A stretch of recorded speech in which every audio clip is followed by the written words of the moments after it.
ಈಗ ಅದ್ರ ಬಗ್ಗೆ ಈಗ ನಿಯಾ ಹಿರೇಮಠ ಅವರ ಡಿಸ್ಕಷನು ಇಲ್ಲಿ ಸದ್ಯಕ್ಕೆ ಬೇಡ, ಯಾಕಂದರೆ this is been drag too much. ಯಾಕಂದರೆ ನಾನು ಅದ್ರ ಬಗ್ಗೆ ಕ್ರಿಟಿಸೈಸ್ ಮಾಡ್ಬೋದು, ಇನ್ಸೆನ್ಸಿಟಿವ್ ಆಗ್ಬಿಡುತ್ತೆ. ಫಸ್ಟ್ ಡೇ ನಾನು ಅಲ್ಲ, ಲೆಟ್ ಮಿ ಕಂಪ್ಲೀಟ್. ಫಸ್ಟ್ ಡೇನೇ ಅದ್ರ ಬಗ್ಗೆ ನಾನು ಮಾತನಾಡ್ಬೋದಾಗಿತ್ತು, but I didn't wanted to act like insensitive person. But ನಾವು it is going beyond insensitive. Every opposition leader they are making an opportunity. ಬರೋದು, ಒಂದು ವೀಡಿಯೋ ಮಾಡೋದು, ಹೇಳೋದು, ಹೋಗೋದು, ಬರೋದು, ಒಂದು ವೀಡಿಯೋ ಮಾಡೋದು, ಹೋಗೋದು, ಹೇಳೋದು, ಕಾಂಗ್ರೆಸ್ಸಿಗೆ ಬೈಯೋದು. Every person who is coming air on that issue sympathy ಜಾಸ್ತಿ ಇಲ್ಲ. ಬರಬೇಕು, ಕಾಂಗ್ರೆಸ್ನ ಬೈಬೇಕು, ಹೋಗಬೇಕು. ನಾನು ಇನ್ನೂ ಎಕ್ಸಾಂಪಲ್ ಕೊಡ್ಬೋದು, ಬಟ್ ಈಗ ಇದು ನೋಡಿ, ಇದೇ ಬ್ಯೂಟಿ ಈ ಕಂಟ್ರಿಯಲ್ಲಿ. ಇದೇನಾಗಿದೆ, this is the solidarity of Muslim community to show that they are standing by Neha and his family, Hiremath ಅವ್ರ ಫ್ಯಾಮಿಲಿ ಬಗ್ಲಿಂದ. ಅದನ್ನು ಕಾಣ್ತಾನೆ ಇಲ್ಲ, ಲಾರ್ಜರ್ ಪಿಕ್ಚರ್ ಅದಿಲ್ಲ. ಈಗ ಎಷ್ಟೋ ಸಂದರ್ಭದಲ್ಲಿ ಹಿಂದೂಗಳು ಮರ್ಡರ್ಗಳಾಗ್ತವೆ. ಅಲ್ಲಿ ಯಾರು ನಮ್ಮ ಹಿಂದುತ್ವವಾದಿಗಳು ಹೋಗೋದಿಲ್ಲ. ಅಲ್ಲಿ ಹೆಣ್ಮಕ್ಳು ಸಾಯ್ತಿರ್ತಾರೆ, ಹಿಂದೂ ಹೆಣ್ಮಕ್ಳು ಸಾಯ್ತಿರ್ತಾರೆ, ಅವಾಗ ಯಾರು ಹೋಗೋದಿಲ್ಲ. ಇಲ್ಲಿ ಮುಸ್ಲಿಂ ಆ್ಯಂಗಲ್ ಬಂದಿದ್ದಕ್ಕೆ ಇಷ್ಟೆಲ್ಲ ಬಂದು ಪ್ರಚಾರ ಪಡ್ಕೊಳ್ತಕ್ಕಂಥ ಇಂಥ ಹಲವಾರು ಉದಾಹರಣೆಗಳು ಕೊಡ್ಬೋದು ನಾನೀಗ. ಸೊ ಅದು ಎಲೆಕ್ಷನ್ ಐತೆ, ಇದು ಹಬ್ಬ ಅವರಿಗೆ, ಪರ್ಪಸ್ ಇರ್ತಕ್ಕಂಥದ್ದು ಹಬ್ಬ. ಯಾರ್ಯಾರು ಬಂದು ಏನೇನೋ ಮಾತನಾಡಿದ್ದಾರೆ ಅದೇ ಮತ್ತು ಯಾವಾಗಲೂ ಅಷ್ಟೇ ಅಲ್ಲ. BJP ಇಡೀ ಇತಿಹಾಸವನ್ನು ತೆಗೆದು ನೋಡಿದ್ರೆ ಯಾವುದೇ ಒಂದು ಹಿಂದೂ ಸಾವಾದರೆ ಅವ್ರು ಅದನ್ನು ತೊಗೊಂಡು ಲಾರ್ಜರ್ ದನ್ ಲೈಫ್ ಮಾಡ್ತಾರೆ. ಅವ್ರ ಇನ್ವಾಲ್ವ್ಮೆಂಟ್ ಆಫ್ ಮುಸ್ಲಿಮ್ ಇರಬೇಕು. ನಾನು ಮೊನ್ನೆ ಹೇಳಿದ್ನಲ್ಲ, ಇವತ್ತು 13,00,000 ಹೆಣ್ಮಕ್ಳು girls are missing in this country. It's only 2021 report, NITI Aayog report. ನಾನು ಹೇಳ್ತಕ್ಕಂಥದ್ದಲ್ಲ, ಅದ್ರ ಬಗ್ಗೆ ಚರ್ಚೆ ಮಾಡಬೇಕಲ್ಲ. ಗುಜರಾತ್ನಲ್ಲಿ ದಿನಕ್ಕೆ 6 ರೇಪ್ ಆಗ್ತದೆ, ನಾನು ಹೇಳ್ತಕ್ಕಂಥದ್ದಲ್ಲ. ಟೈಮ್ಸ್ ನಾವು ತೆಗೆದು ನೋಡ್ರಿ, ಅದ್ರ ಬಗ್ಗೆ ಅವ್ರು ಮಾತನಾಡೋದಲ್ಲ. ಈ ಇಶ್ಯೂ ಹಿಡ್ಕೊಳ್ಳೋದು, ಬರೋದು, ಮಾತಾಡಿ ಹಿಗ್ಗ ಮುಗ್ಗ ಮಾತನಾಡೋದು, ಕಾಂಗ್ರೆಸ್ ಪ್ರಚೋದನೆ ಕೊಡ್ತೈತೆ, ಕಾಂಗ್ರೆಸ್ ಇದು ಕುಮ್ಮಕ್ಕೆ ಕೊಡ್ತದೆ ಅಂತ ಹೇಳೋದು, ಹೋಗ್ಬಿಡೋದು. ಪೊಲಿಟಿಕಲಿ ಸೇರ್ಪಡೆ ಆಗಿರಲಿ, ಪೊಲಿಟಿಕಲಿ ಸೇರ್ತಕ್ಕಂಥದ್ದು, ನಮ್ಮ ಪಕ್ಷನ ಸೇರ್ತಕ್ಕಂಥದ್ದು, ಆ ಥರದ್ದು ಯಾವುದೂ ಡಿಸ್ಕಷನ್ ಇಲ್ಲ. ಅಲ್ಲ, ಅದನ್ನು ನೀವು ಅವ್ರನ್ನೇ ಕೇಳಬೇಕು. ನಾವು ಬ್ಲೆಸ್ಸಿಂಗಿಗೆ ಬಂದೀವಿ, ಪೊಲಿಟಿಕಲ್ ಅಲೈನ್ಮೆಂಟಿಗೆ ಬಂದಿಲ್ಲ. ಅಲ್ಲ, ಅಲ್ಲ, ಆ್ಯಸ್ ಒಂದು ಗ್ರೀಡಿನೆಸ್ ಇರ್ತದೆ ಆ್ಯಸ್ ಅ ಪೊಲಿಟಿಷಿಯನ್. ಬಂದ್ಬಿಟ್ಟು ಬುದ್ಧಿ ನಮ್ಮ ಕ್ಯಾಂಡಿಡೇಟಿಗೆ ಆಶೀರ್ವಾದ ಮಾಡಿ ಅಂತ ಹೇಳಿದ್ದೀವಿ, ಅಷ್ಟು ಬಿಟ್ಟರೆ ನಮ್ಮ ಪಕ್ಷಕ್ಕೆ ಅಥವಾ ನಮ್ಮ ಪಾರ್ಟಿಗೆ ಸೇರ್ಕೊಳ್ರಿ ಅಂತ ನಾವು ಆ ಥರ ಪ್ರಪೋಸಲ್ ನಾವು ವೈಯಕ್ತಿಕವಾಗಿ ಕೊಟ್ಟಿಲ್ಲ. Quite possible. I cannot be very blunt. ಅಲ್ಲ, ನಾನು ಬ್ಲಂಟಾಗಿ ಪೊಲಿಟಿಕಲ್ ಅವ್ರಿಗೆ ಮಾತನಾಡೋಕ್ಕೆ ಬರೋಲ್ಲ, ಅದು ತಪ್ಪು ಕೂಡ ಆಗುತ್ತೆ. ಸೊ ಅವು ಯಾವ ರೀತಿ ಪೊಲಿಟಿಕಲ್ ಡಿಸಿಷನ್ ಅವ್ರು ತೊಗೋಬೇಕು, ಅವ್ರಿಗೆ ಬಿಟ್ಟಿರ್ತಕ್ಕಂಥದ್ದು.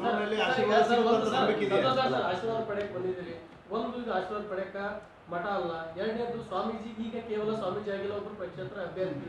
ಸೊ ನೀವು ಹೇಳೋ ಪ್ರಕಾರ ಯಾವ ರೀತಿ ಆಶೀರ್ವಾದ ಅಂದರೆ ಸಹಜವಾಗಿ ಪೊಲಿಟಿಕಲ್ ಲಿಂಕ್ ಪಡ್ಕೊಳ್ಳುತ್ತೆ. ಅಲ್ಲ, ಅದಕ್ಕೆ ಹೇಳಿದ್ದಲ್ಲ, ಇದು ಒಂದು ಡಿಸ್ಕ್ರೀಟ್ ಲೈನಲ್ಲಿ ಮಾತನಾಡಬೇಕಾಗ್ತದೆ. ಸೊ ನಾನು ಆ ಡಿಸ್ಕ್ರೀಟ್ ಲೈನಲ್ಲಿ ಮಾತನಾಡ್ತಿದ್ದೀನಿ. I cannot be over anxious ಅನ್ಸೆ ನಮ್ಮ ಪಾರ್ಟಿಗೆ ಸಪೋರ್ಟ್ ಮಾಡಿರಿ ಅಂತ ಹೇಳಕ್ಕೆ ಬರೋದಿಲ್ಲ ಸ್ವಾಮೀಜಿಗಳಿಗೆ. ಯಾಕಂದ್ರೆ ಅವ್ರು ಇಂಡಿಪೆಂಡೆಂಟ್ ಆಗಿದ್ದಾರೆ, ವಿಡ್ರಾ ಮಾಡಿದ್ದಾರೆ. ಸ್ಟಿಲ್ ಈಸ್ ಅವ್ರ ಪ್ರೀಸ್ಟ್ ಓನ್ಲಿ, ಸ್ವಾಮೀಜಿನೇ ಇದ್ದಾರೆ. ಸೊ ಈಗ ನಾವು ಒಂದೇಟಿಗೆ ಸಡನ್ನಾಗಿ ಬಂದು ನಾನು ಆ ಥರ ಅಪೀಲ್ ಮಾಡಲಿಕ್ಕಾಗಲಿಲ್ಲ. ನಾನು ಏನು ಅಪೀಲ್ ಮಾಡಿದ್ದೀನಿ ನಿಮಗೆ ಹೇಳಿದ್ದೀನಿ ನಾನು. ಅಲ್ಲ, ಒಟ್ಟಿಗೆ ಬಂದು ಅವ್ರನ್ನ ಕಾಣಬೇಕಂತ, ಡ್ಯೂ ರೆಸ್ಪೆಕ್ಟ್ ಟು ಹಿಮ್. ನಮಗೊಂದು ನೀವೆಲ್ಲ ಆಶೀರ್ವಾದ ಮಾಡಿ ಅನ್ನೋದೇ indirectly nothing but asking a support only. But I cannot say politically ನಮಗೆ ಮಾಡ್ರಿ ಅಂತ ಹೇಳಕ್ಕೆ ಬರಲ್ಲ. So politically what decision he wants to take, it is left to his wisdom. ಅವ್ರೇನು ತೀರ್ಮಾನ ಮಾಡ್ತಾರೋ ಅವ್ರಿಗೆ ಬಿಟ್ಟಿರ್ತಾರೆ. ಬಯಸ್ಲಿ, ಹೆಗಲ ಮೇಲೆ ಹಾಕೊಂಡು ಮಾಡ್ತೀವಿ ಏನ್ರಿ? ಇಲ್ಲ ನಾ ಮಾಡಿ. ಈಗ ಅವ್ರದ್ದು ಸ್ಟೇಟ್ಮೆಂಟ್ ನಾನು ಹೆಂಗೆ ಮಾತನಾಡೋದು? ಇದು ಬಿಟ್ಟರೆ ಇನ್ನೊಂದು ಇದೆಯಾ ರೀ? ಸಾಕು ಮಾಡಿರಿ ನರೇಂದ್ರ ಮೋದಿ ಸಾಹೇಬ್ರೆ, ಕೈ ಮುಗಿದು ಹೇಳ್ತೀವಿ, ನೀವು ಅಧಿಕಾರಕ್ಕೆ ಬರಬೇಕು ಅಂಥೇಳಿ ವಾಪಸ್ಸು ಈ ದೇಶದ ಫ್ಯಾಬ್ರಿಕನ್ನು ಮುರಿಬೇಡ್ರಿ. ಇರ್ತಕ್ಕಂಥ ವಾಸ್ತು ಇವತ್ತನ ಜನರು ಅರ್ಥ ಮಾಡ್ಕೊಳ್ತಿದ್ದಾರೆ. ಯಾಕಂದರೆ first phase election they have lost very badly. If you want you can have a debate. Statistics ನೋಡ್ರಿ, 4% ವೋಟ್ ಶೇರ್ ಕಮ್ಮಿ ಆಗಿದೆ. It is already dividending down. It's a time that BJP will be out of this country political ಅಂತ ಈ ಸಂದರ್ಭಕ್ಕೆ ಹೇಳಲಿಕ್ಕೆ ಇಚ್ಛೆ ಅದೇ ರೀ. 400+ ಅಂದರೆ ಶ್ರೀಲಂಕಾ, ಬಾಂಗ್ಲಾದೇಶು ಅವೆಲ್ಲ ಮತ್ತು ಅಕ್ಕಪಕ್ಕ ದೇಶದೆಲ್ಲ ಸೇರಿದ್ರೆ 400 ಆಗ್ಬೋದು ನೋಡಿರಿ. ಯಾರು ಹಾಕ್ಬೋದು ಇವರು? ಅಲ್ಲಿ ಕೂಡ ಮೋದಿಗೆ ಓಟ್ ಹಾಕಿದ್ರೆ ಶ್ರೀಲಂಕಾನಾಗ ಹೇಳ್ತಾರೆ. ಅಲ್ಲಿ ಶ್ರೀಲಂಕಾದಾಗ ಕೂಡ ಅಲ್ಲಿ ಕೂಡ ರಾಮ್ ಸೇತು ಐತಲ್ಲ, ಮತ್ತು ಅಲ್ಲಿ ಕೂಡ ಅವ್ರು ಮಾಡ್ಬೋದಾಗಿತ್ತು. ಅಲ್ಲಿ ಕೂಡ ಪಾರ್ಟಿ ಮಾಡಲಿಲ್ಲ, ಅಲ್ಲಿ ಮಾಡಲಿಲ್ಲ ಅವರು.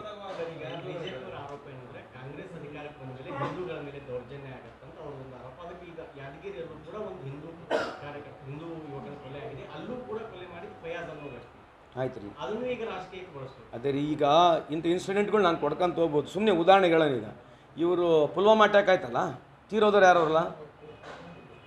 ಯಾರು ತೀರೋದವರು? ಆ 300 kg RDX ಬಂತಲ್ಲ, ಅದ್ರ ಬಗ್ಗೆ ಯಾರು ಮಾತನಾಡ್ಬೇಕೀಗ? ಅದ್ರ ಬಗ್ಗೆ ಚರ್ಚೆ ಬೇಡ. ಆಮೇಲೆ ಇವ್ರ ಕಾಲದಲ್ಲಿ ಎಲ್ಲೆಲ್ಲಿ ಸತ್ತೋಗಿದ್ದಾರೆ ಹಿಂದೂಗಳದೆಲ್ಲ ಡೀಟೇಲ್ಸ್ ತೆಗೆದು ತೋರಿಸೋಣ. ಎಷ್ಟು ಟೆರರಿಸ್ಟ್ ಅಟ್ಯಾಕ್ಗಳಾಗಿದೆ ಅದ್ರ ಬಗ್ಗೆ ಚರ್ಚೆ ಮಾಡೋಣ. ಅಂದರೆ ಎಲ್ಲಿ ಮರ್ಡರ್ಗಳಾಗಿಲ್ಲ, ಯಾರು ಎಲ್ಲಿ ಮರ್ಡರ್ಗಳಾಗಿಲ್ಲ, ಯಾರು ಹಿಂದೂ ಮುಸ್ಲಿಂ ಮರ್ಡರ್ ಮಾಡಿಲ್ವಾ? ಇಂಥ ಉದಾಹರಣೆಗಳು ಭಾಳ ಇದಾವೆ ರೀ. ಇದನ್ನೇನಂದ್ರೆ ರಾಜಕೀಯವಾಗಿ ಇನ್ನೇ ಹೇಳೋದು. ಅದೇ ಈಗ ಎಲೆಕ್ಷನ್ ಬಂದತ್ತೆ, ಏನು ಹೇಳಬೇಕು? ಇದು ಬಿಟ್ಟರೆ ಬೇರೆನೇ ಮೆರಿಟ್ ಇದೆ ಅವರಲ್ಲಿ. Is anybody really interested in Niranjan Hiremath? And Niranjan Hiremath is a dear friend of mind. ಕೈ ಮುಗಿದು ಕೇಳ್ತೇನೆ ನಿರಂಜನ್ ಹಿರೇಮಠ್ ಅವರೇ, please stop doing this. Politicise ಮಾಡೋಕ್ಕೆ ಹೋಗಬೇಡ್ರಿ. ನಮ್ಮ ಬಗ್ಗೆ ಮಾತನಾಡ್ತೀರಿ, ಈ ಥರ ಮಾತನಾಡ್ತಕ್ಕಂಥದ್ದು ನಿಮಗೆ ಎಷ್ಟು ಒಳ್ಳೆಯದು. ನಮ್ಮ ಪಾರ್ಟಿಗೆ ನಮ್ಮನ್ನು ಬೈದು ಸರ್ಕಾರಕ್ಕೆ ಬೈದು ನಿಮಗೆ ಅನುಕೂಲ ಆಗ್ತಿದ್ರೆ ಮಾತನಾಡ್ರಿ. ನಿಮಗೆ ಆಗಿರ್ತಕ್ಕಂಥ ದುಃಖ ನಮ್ಮೆಲ್ಲರಿಗೂ ಅಷ್ಟೇ ದುಃಖ ಇದೆ. It is A very very bad incident, unfortunate incident. ಇಂಥದ್ದು ಯಾರಿಗೂ ಆಗಬಾರ್ದು ಅಂತ ಪ್ರತಿ ಸಲ ಹೇಳ್ತೀವಿ. ಈಗೇನಾಗಿದೆ, ಅವ್ರ ಮನೆ ಒಂದು ಪಬ್ಲಿಸಿಟಿ ಪ್ರಪಗಂಡ ಮಾಡ್ತಕ್ಕಂಥ ಬಿ ಜೆ ಪಿಗೆ ಒಂದು ಅವಕಾಶ ಆಗಿದೆ. ನಡ್ಡಾ ಸಾಹೇಬರು ಹೋದರು, ಪ್ರಹ್ಲಾದ್ ಜೋಶಿ ಸಾಹೇಬರು ಹೋಗ್ತಾರೆ. Every B J P leader ಹೋಗೋದು ಅದಕ್ಕೊಂದು ಪಬ್ಲಿಸಿಟಿಗೋಸ್ಕರ ಸ್ಟಂಟು. ನೀವು ನಾಳೆ ಟಿ ವಿಗೆ ತೋರಿಸ್ಬೇಡ್ರಿ, ಒಬ್ಬರು ಹೋಗೋದಿಲ್ಲ. ನೀವು ನಾಳೆ ಟಿ ವಿಗೆ ತೋರಿಸಿದ್ರೆ ಒಬ್ಬರು ಹೋಗೋದಿಲ್ಲ, ಚೆಕ್ ಮಾಡಿ ನೋಡಿರ್ಬೇಕಾದ್ರೆ. ನಾಳೆಯಿಂದ ನೀವು ಆ ಕಡೆ ಟಿ ವಿನೂ ಕ್ಯಾಮ್ರಾ ಹಾಕಿಬಿಡ್ರಿ, ಒಬ್ಬರು ಹೋದ್ರೆ ಕೇಳಿರ್ಬೇಕಾದ್ರೆ. ಅವ್ರು ನಿಮ್ಮನ್ನು ಫೋನ್ ಮಾಡಿ ಕರ್ಕೊಂಡು ಹೋಗ್ತಾರೆ, ಅಲ್ಲಿ ಇಂಟರ್ವ್ಯೂ ಕೊಡ್ತಾರೆ, ನೀವು ತೋರಿಸ್ಬೇಡ್ರಿ, ಮುಗೀತು, ಪಿಕ್ಚರ್ ಮುಗೀತು. ಚೆಕ್ ಮಾಡಿ ನೋಡಿರ್ಬೇಕಾದ್ರೆ. ಅದ್ರಿ ಅದನ್ನು they are misusing him, they are guiding him to speak what to speak. ಅಷ್ಟು ಗೊತ್ತಾಗಲ್ವಾ? ನಾವು ರಾಜಕೀಯ ಇಷ್ಟು ವರ್ಷದಿಂದ ಮಾಡಿಲ್ವಾ? ನಾವು ಕೂಡ ನಾನೇನಕ್ಕೆ ಏನು ಮಾಡಬೇಕು?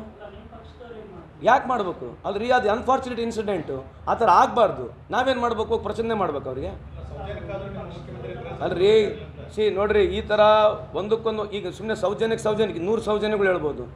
ಈಗ 100 ಸೌಜನ್ಯಗಳು ಹೇಳ್ಬೋದು. ಈಗ ಪುಲ್ವಾಮಾ ಅಟ್ಯಾಕ್ ಆಯಿತು, ಯಾಕೆ ಸೌಜನ್ಯ ಹೋಯ್ತು? ಹೋಗ್ಬೇಕಾಗಿತ್ತಲ್ಲ, ಅವ್ರ ಮನೆಗಳಿಗೆ ಯಾಕೆ ಹೋಗಲಿಲ್ಲ? ಹಂಗೆ 100 ಹೇಳ್ಕೊಂತ ಹೋಗ್ಬೋದು ರೀ. ಬಿಕಾಸ್ ನೀವು ನಮ್ಮನ್ನೇ ಪ್ರಶ್ನೆ ಕೇಳ್ತಾರೆ, ಅದೇ ಬಂದಿದ್ದ ಪ್ರಾಬ್ಲಮ್. ಈ ದೇಶದಲ್ಲಿ ಎಷ್ಟು ಹಿಂದೂ ಹೆಣ್ಮಕ್ಳು ಸತ್ತಾರೆ, ಇವ್ರು ಯಾಕೆ ಅಲ್ಲಿ ಹೋಗೋದಲ್ಲ ಸೌಜನ್ಯಕ್ಕಾಗಿ? ಸೌಜನ್ಯಕ್ಕೆ ಯಾಕೆ ಹೋಗಿಲ್ಲ ಅಂತ ಕೇಳಿದೆ. ಅದು ಗೊತ್ತಿಲ್ಲ ಸರ್, ಐ ಡೋಂಟ್ ನೋ. ಅವ್ರು ಆ ರೀತಿ ಯಾವ ರೆಫರೆನ್ಸಲ್ಲಿ ಹೇಳಿದ್ದಾರೆ ನನಗೆ ಗೊತ್ತಿಲ್ಲ. I don't want to comment on it. ನೋಡಿದೆ, ನಾಲಾಯಕ್ ಅಂತ ಹೇಳಿದ್ದಾರೆ ನನಗೆ. ಅಲ್ಲ, ನನಗೆ ನಾಲಾಯಕ್ ಅಂದರೆ ಓಕೆ, ಒಂದು ಸಂದರ್ಭದಲ್ಲಿ ಮುಖ್ಯಮಂತ್ರಿ ಕೂಡ ನಾಲಾಯಕ್ ಅಂತ ಹೇಳಿದ್ದಾರೆ. ವಿಜೇಂದ್ರ ಅವರೇ, ನೀವು ಮೊದಲನೇ ಬಾರಿ ಶಾಸಕರಾಗಿದ್ದಾರೆ. You just look up to your father, forget all about then. One of the most well behaved human being in political setup ಯಾರು? ನಮ್ಮ ಯಡಿಯೂರಪ್ಪ ಸಾಹೇಬರು. ಆ ಯಡಿಯೂರಪ್ಪ ಸಾಹೇಬ್ರು ನೀವು ಸರ್ನೇಮ್ ತೆಗೆದುಬಿಟ್ರೆ ಸೆಕೆಂಡ್ ನೇಮ್ ಏನು ಅವ್ರದ್ದು? ವಿಜೇಂದ್ರ ಸೆಕೆಂಡ್ ನೇಮ್ ಏನಿದೆ? ಆ ಸೆಕೆಂಡ್ ನೇಮ್ ತೆಗೆದ್ರೆ you are nothing but a zero. You are still good friend of mind. I humbly request through the medium of this media, ನಮ್ಮನ್ನು ಬಿಟ್ಬಿಡು. ಈ ರಾಜ್ಯದ ಮುಖ್ಯಮಂತ್ರಿಗೆ ನಾಲಾಯಕ್ ಅಂತ ಮಾತನಾಡ್ತಕ್ಕಂಥ ಆ ಸ್ಟೇಟಸ್ಸು ನಿಮಗಿಲ್ಲ, ಆ ಯೋಗ್ಯತೆಗೂ ನೀವು ಹೊರರಲ್ಲ. ದಯವಿಟ್ಟು ಹೇಳಿರ್ತಕ್ಕಂಥದ್ದನ್ನ ಸಾರ್ವಜನಿಕ ಜೀವನದಲ್ಲಿ ವಾಪಸ್ ತೆಗೆದು ಸಾರಿ ಕೇಳ್ರಿ, ಅಪಾಲಜಿ ಮುಖ್ಯಮಂತ್ರಿಗೆ ಕೇಳ್ರಿ. As a friend I am requesting you. ನೀವು ಇದನ್ನ ಪ್ರಿಸ್ಟೇಜಾಗಿ ತೊಗೊಂಡು, if you think that you are larger than life, you are grown to be such a tall leader to speak about our CM, god bless you. But what is your contribution to this society? What is that you have done? ನೀವೇನೋ ಪಕ್ಷದ ಅಧ್ಯಕ್ಷರಾಗಿರಿ. ಆ ಪಕ್ಷದ ಅಧ್ಯಕ್ಷರಾಗಬೇಕಂದ್ರೆ ಯಾರಿದೆ? It's just because of your father. Look at up your father. ಬಿಟ್ಬಿಡ್ರಿ, ನಿಮ್ಮ father ಬಂದಿರತಕ್ಕಂಥ ಹಿನ್ನೆಲೆ ನೋಡ್ರಿ. Just follow his footsteps. Don't try to show off that you are too big a larger leader. ನಮ್ಮನ್ನು ನಾಲಾಯಕ್ ಅಂತ ಹೇಳೋದು ನನ್ನ ಹೇಳಲಿ, ತೊಂದರೆ ಇಲ್ಲ. But who are you to tell me? ನನ್ನ ನಾಲಾಯಕ್ ಅಂತ ಹೇಳಲಿಕ್ಕೆ ಹೂ ಆರ್ ಯು? ಇಲ್ಲ ರೀ, ಅದೇ ಹೇಳ್ತೀವಲ್ಲ ನಾವು, ಅದನ್ನು ನಾನು ಹೇಳ್ಬಿಡೋದು ಈಸಿಯಾಗಿ. I don't want to tell. ನಾನು ಹೇಳಿದ್ರೆ ನಾನೇನು ದೊಡ್ಡನಾಗೋದಿಲ್ಲ. I never abuse anybody, neither speak such things. It shows ನಿಮಗೆ ನನ್ನ ಸ್ಥಿತಿ ಏನಿದೆ ಅಂತ ಅರ್ಥ ಆಗುತ್ತೆ. ದಯಮಾಡಿ ಮುಖ್ಯಮಂತ್ರಿಯವ್ರಿಗೆ ಏನು ಹೇಳಿದಿರಿ, ಈ ಮಾತನ್ನು ವಾಪಸ್ ತಗೋಬೇಕು ನೀವು. And I request you, please look up to your father, the way he has behaved last 40 years, and your contribution are whatever you become so called. ಇದೇನು ಭಾಳ ದೊಡ್ಡದಾಗಿ ನೀವು ಅಧ್ಯಕ್ಷರಾಗಿದ್ದಾರಲ್ಲ, it is nothing to do with your merit. It is only because of father. Keep it in mind ಅಂತ ಈ ಸಂದರ್ಭ ಕೇಳಕ್ಕೆ ಚಲಿಸ್ತೇನೆ. ಹೇಳಿದ್ರಲ್ಲ ನನಗೆ ನಾಲಾಯಕ್ ಅಂತ ಹೇಳಿದ್ರೆ ಯಾರು ಅಂತ ಹೇಳಿದ್ರೆ ನನಗೆ ಹೋಗ್ಲಿ ಬಿಡ್ರಿ. ಈ ರಾಜ್ಯದ ಮುಖ್ಯಮಂತ್ರಿಗೆ ಹೇಳ್ಬೋದಾ? ಈ ರಾಜ್ಯದ ಮುಖ್ಯಮಂತ್ರಿ ನಾಲಾಯಕ್ ಅಂತ ಹೇಳ್ತಕ್ಕಂಥ ಸ್ಟೇಚರ್ ಇದೆ ಅವ್ರದ್ದು ರೀ. ವಿಜಯೇಂದ್ರ ಅವರೇ, please look up to your father and ಈ ವಿಡ್ರಾ ಮಾಡ್ಕೊಳ್ರಿ. ನಿಮಗಿನ್ನ ದೇವರು ನಿಮಗಿನ್ನ ಒಳ್ಳೆ ಸ್ಥಾನ ಮಾನ ಎಲ್ಲ ಕೊಡಲಿ. ಬಟ್ ಆದರೆ ಈ ಥರ ಮಾತನಾಡ್ತಕ್ಕಂಥದ್ದು ನಿಮಗೆ ನಿಜಕ್ಕೂ it is not going to help you. I still request you, make an apology to CM ಅಂತ ಈ ಸಂದರ್ಭ ಕೇಳಕ್ಕೆ ಬಯಸ್ತೀನಿ. ಅಲ್ಲ, BJP ಆಲ್ ಓವರ್ ಇಂಡಿಯಾ ಫ್ರಸ್ಟ್ರೇಷನ್ದಲ್ಲಿದ್ದಾರೆ. ಪ್ರಧಾನಮಂತ್ರಿ ಮಾತನಾಡ್ತಕ್ಕಂಥ ಭಾಷಣ ನೋಡಿರಾ? ಏನಿದೆ ಪ್ರಧಾನಮಂತ್ರಿ ಭಾಷಣ ಹೇಳ್ರಿ. ಪ್ರಧಾನಮಂತ್ರಿಗಳು ಈ ದೇಶದ